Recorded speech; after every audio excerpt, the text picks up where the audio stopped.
Yaitu pemirsa yang menjadi pertanyaan apa yang menjadi kunci untuk mengungkap kasus ini. Kami akan membahasnya pemirsa bersama sejumlah narasumber yang saat ini sudah bergabung bersama kami. Sudah ada Brigjen Pol Purnawirawan Sri Suryani yang merupakan perwira tinggi Sri Suari, maksud kami perwira tinggi, mantan perwira tinggi dari Kepolisian Republik Indonesia. Selamat malam, Selamat Ibu malam. Sri. Cantik sekali pada malam Terima hari kasih. ini sudah hadir bersama kami. Iya. Ya, dan juga sudah hadir pula bergabung bersama kami Ibu Hanifah Hasna yang merupakan kriminolog dari Universitas Indonesia. Selamat malam Mbak Iva. Malam Mbak. Ya, sehat selalu Mbak Iva. Alhamdulillah. Ya, ini langsung saja kita langsung membahas. Ini adalah perkembangan yang terbaru. Ibu Sri, kita ketahui 15 orang ini sudah ditangkap. Ini belasan orang untuk melakukan penculikan dan juga pembunuhan. Ini menjadi suatu hal yang mungkin menjadi tanda tanya besar. Mengapa demikian? Ya, unik ya kasus ini. Targetnya satu orang tetapi harus melibatkan sekian banyak. Ini menarik untuk diikuti. Kita mau lihat nanti motifnya apa. Bagaimana mungkin peran-peran itu didistribusikan secara tidak terorganisir. Kalau saya melihat ini tidak terorganisir dengan baik. Tidak terorganisir? Ya, tidak terorganisir.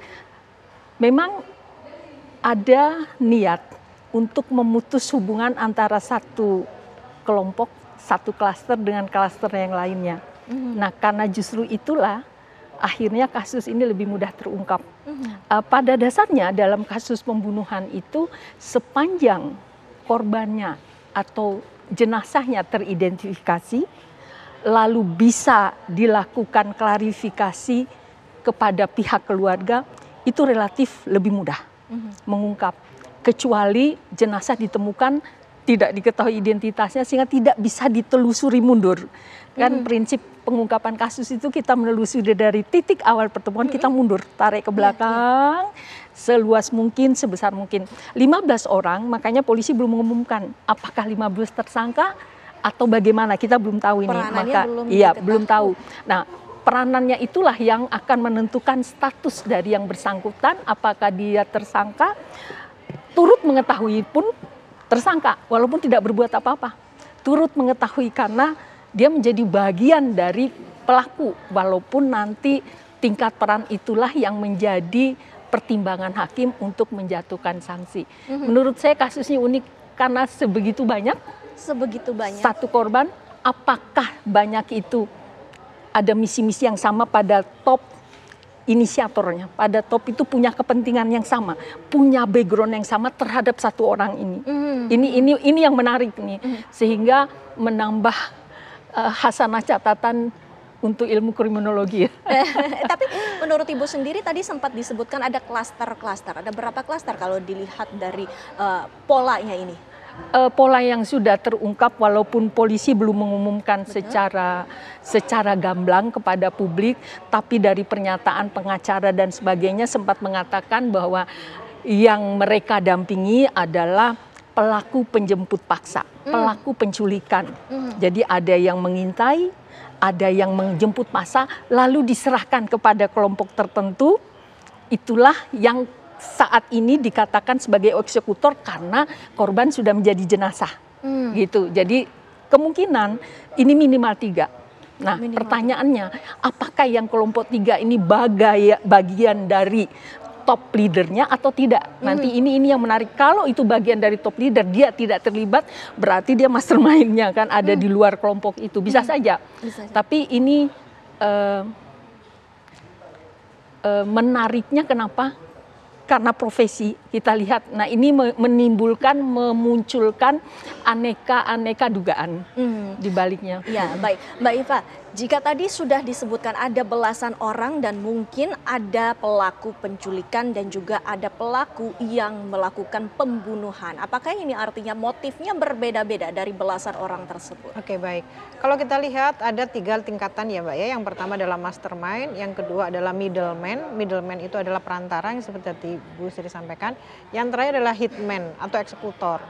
Nah, masalahnya adalah ketika koordinasi mereka ini tidak baik, padahal ini masuk dalam organized crime yang harusnya sudah terkoordinasikan dari awal itu sudah baik, ini kan nampak tidak tidak sinkron gitu ya di antara pekerjaan masing-masing. Nah ini seperti yang Bu Sri tadi sampaikan, apakah masing-masing itu masih terjalin hubungannya atau beli putus gitu? Jadi putus sampai di middleman ke hitman itu berbeda orang gitu ya, sehingga sampai 2 hari kemarin itu ditangkap, kepolisian belum mengetahui siapa mastermind-nya, karena bisa jadi si hitman atau eksekutor ini tidak mengetahui di puncak atau seseorang yang memang punya keperluan ini siapa gitu. Jadi mau ditanya seperti apa mereka nggak tahu karena mungkin hubungannya dengan pihak yang tengah atau perantara itu gitu. Jadi ini membuat semakin unik karena untuk melumpuhkan satu orang saja kenapa harus melibatkan sekian banyak orang, dan semakin banyak orang ya semakin banyak, semakin mudah untuk ketahuan. Oh begitu, berarti begitu ya Bu Sri, semakin banyak orang yang terlibat semakin mudah. Ini padahal sudah dikatakan bahwa ini pembunuhan yang terorganisir, Bu Sri. Polanya, modusnya terorganisir, tetapi cara kerjanya tidak terorganisir dengan baik.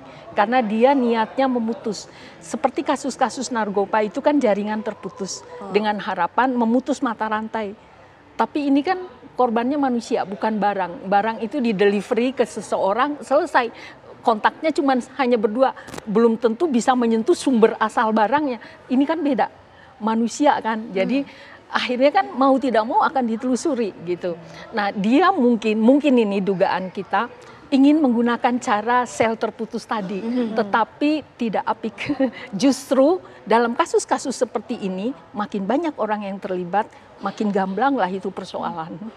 Bu Sri Suari, kita ketahui pula bahwa sampai dengan saat ini pihak kepolisian belum mengumumkan nama tersangka. Apa yang kemudian menjadi hal yang perlu difokuskan ataupun kunci agar bisa terungkap siapa yang menjadi pelaku di balik itu? Pertama-tama kita harus apresiasi kepada pihak kepolisian. Kepolisian tidak mencari popularitas dengan bekerja cepat mengumumkan, tidak. Justru dari aneh, nah ada keanehan, ada ketidaksempurnaan yang dikerjakan yang membuat polisi penasaran nih, apa sih konstruksi yang sesungguhnya, nggak usah buru-buru, nggak usah ada di dalam tekanan publik, apapun harapan publik running well, lurus aja fokus. Jadi ini menurut saya, makanya saya memantik teori-teori baru nantinya mungkin ya, pengalaman-pengalaman baru yang memperkaya bidang kriminologi. Kenapa sampai seperti ini? Kita mau bilang ini organized crime? Yes, karena dilakukan secara bersama. Tapi ketika bilang organized, itu kan strukturnya jelas, langkahnya jelas, polanya jelas. Ini justru tidak jelas. Nah, sekarang polisi sudah menangkap 15 orang. Apakah 15 itu semua tersangka? Belum tentu.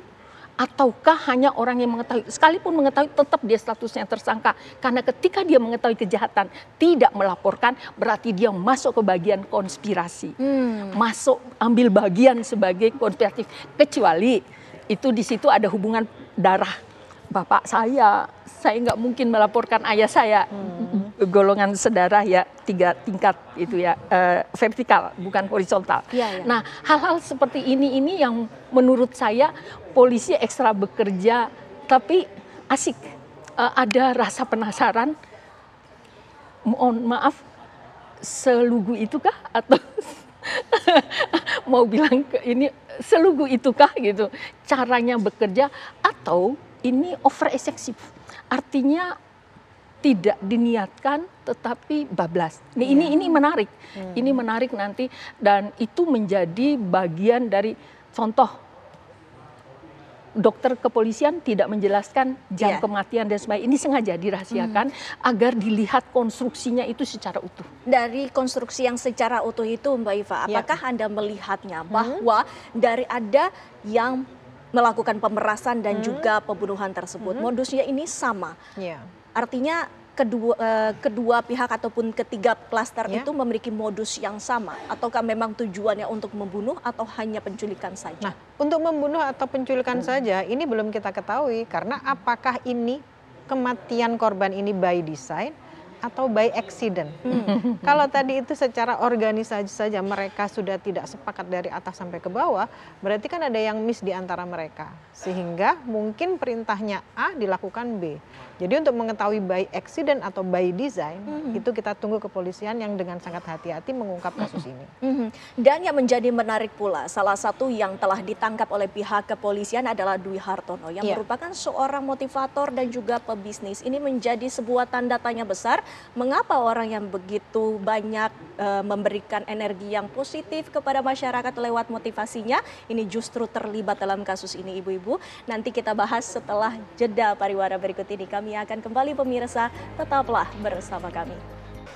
Kita lanjutkan perbincangan kami, Mbak Iva. Kita sama-sama tadi sudah melihat profil dari Dwi Hartono. Ini menjadi sebuah pertanyaan besar karena seorang motivator terlibat dalam kasus ini. Bagaimana Anda melihatnya? Kalau di kriminologi disebut dengan pseudomoralism. Jadi moral yang nampak baik, dari ini secara individu ya, individu yang nampak baik, bermoral baik, bernilai-nilai baik, biasanya orangnya soleh gitu ya, tetapi dia bisa melakukan kejahatan, dan itu biasanya dipakai untuk menutup dirinya. Dan dalam kejahatan pula, dalam kriminologi pula disebut dengan simulakra, yaitu citra diri yang diwujudkan, ditampilkan untuk menutup kondisi diri yang sebenarnya. Nah ini biasanya dilakukan oleh orang-orang yang terkenal gitu ya, pejabat dan lain-lain, sehingga ketika dia melakukan kejahatan, orang tidak akan mudah untuk percaya.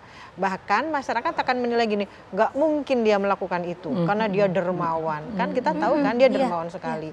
Nah dari kondisi-kondisi seperti ini, dari kepercayaan masyarakat yang tinggi, biasanya menurunkan persepsi bahwa dia itu orang jahat. Jadi dari 10 jadi turun menjadi 6. Karena perilaku baiknya itu sudah diterima manfaatnya oleh masyarakat. Nah ini yang justru berbahaya. Jadi kalau orang jahat, tampilannya jahat, wajahnya buruk, itu kita sudah ada warning langsung ya secara kasat mata.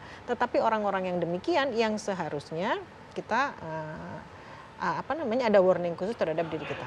Ya, peranan dari Dwi Hartono ini, Bu Sri, merupakan aktor intelektual. Apakah aktor intelektual ini bisa diartikan bahwa dialah aktor utamanya ataukah bersamaan dengan pihak-pihak lainnya? Kita jangan buru-buru dulu sebelum polisi merilis.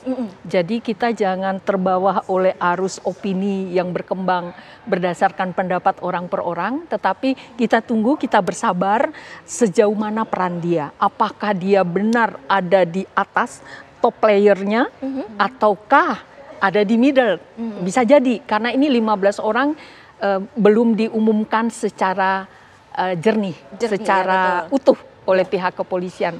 Nah kembali ke Dwi Hartono tadi,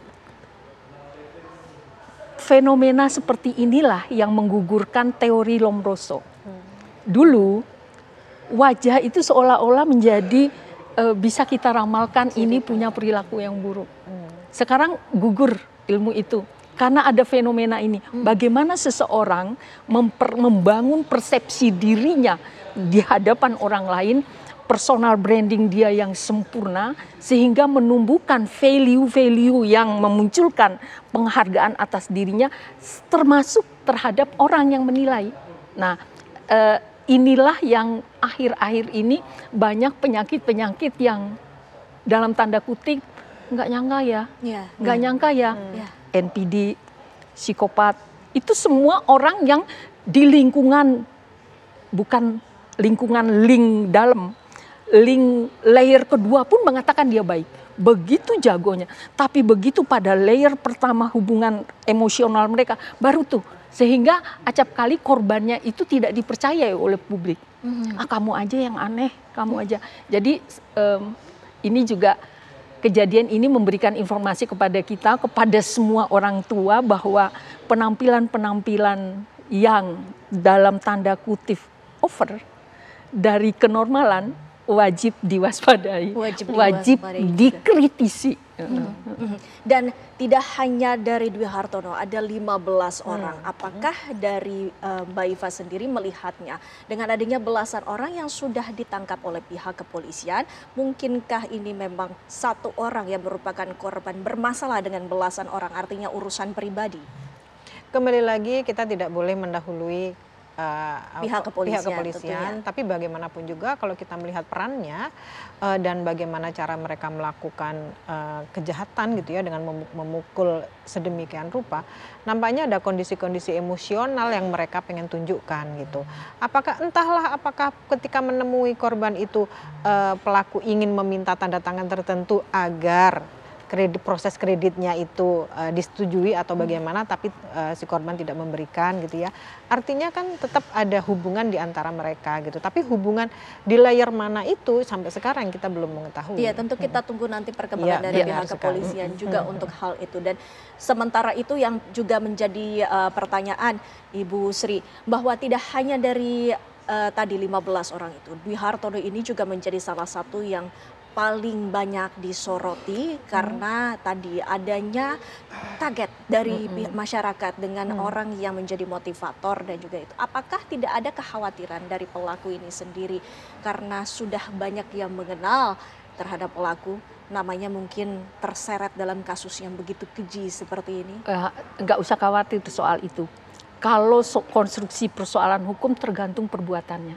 Kalau perbuatannya itu tidak didukung alat bukti, tidak bisa apa-apa juga.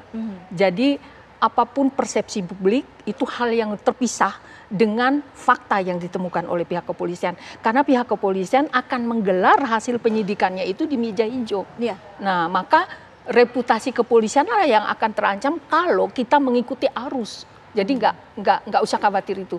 Kalau penyidik kita siap tidak populer, siap untuk dibenci, saat itu fokus ungkap, oh ini perannya ini didukung bukti, ini kaitannya dengan ini, begini. Jadi itu semua terdukung oleh fakta sehingga membuat satu konstruksi utuh. Ketika dari 15 ada yang out umpamanya karena tidak terlibat sama sekali, ya karena memang tidak ada fakta yang menunjukkan dia terlibat gitu. Sampai dengan sini masih ada fakta-fakta yang masih terus diselidiki, terutama juga yang mungkin bisa dilakukan oleh pihak kepolisian dari saksi-saksi ini. Apakah ini juga menjadi peranan penting untuk mengungkap bagaimana yang menjadi peranan dari Dwi Hartono ini? Karena kita ketahui bahwa usahanya juga banyak, Iya, bisa betul. dibilang rumahnya pun juga mewah dan bisnisnya pun banyak.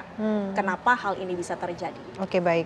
Kalau kita melihat ya Mbak ya, tadi pertanyaan sebelumnya itu sebetulnya saya belum beres Oh menyampaikan. iya, silakan. Bahwa sebetulnya dari ke-15 orang ini apakah memang terlibat? Nah, kalau kita dugaan motif itu kan bisa dugaan finansial. Kemudian ada dugaan personal atau dendam. Lalu simbol-simbol tertentu gitu ya. Atau karena ada permasalahan lain yang kita nggak tahu oleh siapa. Nah, kita yang mencari fakta tadi adalah sebetulnya dari 15 orang ini yang ada hubungan dengan korban ini siapa? Iya. Dan hubungannya hubungan apa? Iya. Kalau ini dalam kondisi korban ini adalah seorang profesional di sebuah bank, berarti apakah dia punya dari 15 orang ini apakah punya sangkutan dengan bank atau ada urusan dengan bank. Nah, inilah yang membuat dari 15 orang ini bisa kita tentukan apakah benar-benar ada hubungan langsung atau memang mereka hanya bayaran gitu. Tapi terkait dengan bisnisnya yang banyak, kan kita nggak tahu dia dapatnya dari mana gitu ya. Karena dia kalau lihat dari berita yang beredar, dia juga mengajukan kredit yang cukup banyak dan itu mungkin dipakai untuk menggunakan usahanya. Kembali lagi secara personal, apakah memang dia itu orang yang beneran jahat atau dia itu orang-orang dalam simulakra atau pseudo moralisme tadi Iya, itu. tapi kan faktanya para pelaku ini menculik dan juga sempat membuang hingga ada unsur pembunuhan di situ. Apakah Oke. memang ada unsur dendam di dalam ke-15 orang yang saat ini ditangkap? Bisa jadi motifnya itu bukan motif tunggal, tapi dua motif, finansial dan dendam. Artinya ketika finansial adalah sesuatu secara profesional tidak dikabulkan atau tidak di-approve, lalu dia sakit hati. Nah, sakit hati inilah yang membuat ada dua motif ini yang mendasari pelaku melakukan hal ini. Ditambah lagi dengan melakukan dengan banyak orang, itu sebetulnya apa motifnya, kenapa sampai melibatkan banyak orang gitu untuk melumpuhkan satu orang. Iya, iya. Ini kan yang sampai saat ini masih menjadi misteri Iya, untuk kita. masih menjadi misteri dan juga tanda tanya besar. Ibu Sri, dari 15 orang tersebut yang saat ini sudah ditangkap oleh pihak kepolisian, dibutuhkan berapa lama waktu untuk kemudian mengungkap kasus ini ataupun malah justru ada orang-orang lainnya yang terlibat yang ditahan oleh pihak kepolisian? Kalau dari persoalan waktu, kasus pembunuhan cukup banyak waktunya. Penyidik memiliki waktu pertama 20 hari, bisa diperpanjang 2 kali 20 hari. Nah, pada saat nanti tahap di kejaksaan juga masih bisa digunakan oleh penyidik. Jadi nggak usah khawatir masalah waktu. Nah, kita ikuti saja. Yang perlu kita kawal adalah dari kasus ini sebenarnya kalau ini sudah terjadi, tapi dari paradigma positif kita bisa mengambil hikmahnya.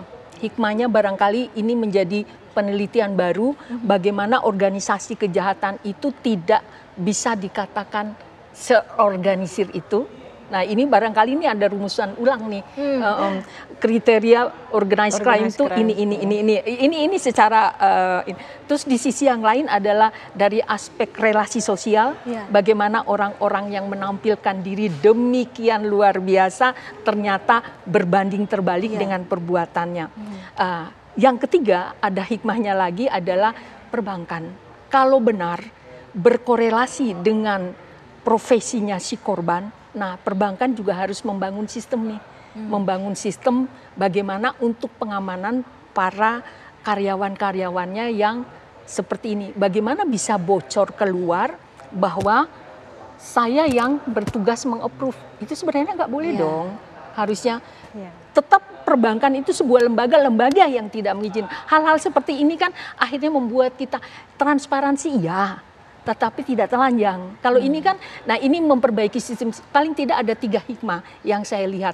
Nah, berikanlah waktu kepada kepolisian, kita apresiasi, saya juga apresiasi dengan teman-teman media, ungkap motifnya ini yang menarik. Karena motifnya ini akhirnya akan bermanfaat banyak. Iya, tentunya kita juga tunggu dan juga kita terus apresiasi pihak kepolisian. Kita tunggu bagaimana motif dan juga modus serta tersangka yang akan diungkapkan oleh pihak kepolisian. Terima kasih Ibu Sri, terima kasih Pak waktunya bersama kami di Apa Kabar Indonesia Malam. Dan pemirsa, kami masih akan kembali. Pemirsa, KPK mengungkap adanya sosok yang disebut sebagai Sultan dalam kasus dugaan pemerasan pengurusan sertifikasi K3 yang turut menjerat mantan Wamenaker Immanuel Ebenezer yang akan kami hadirkan dialognya bersama rekan saya Tiara Harahap sesaat lagi.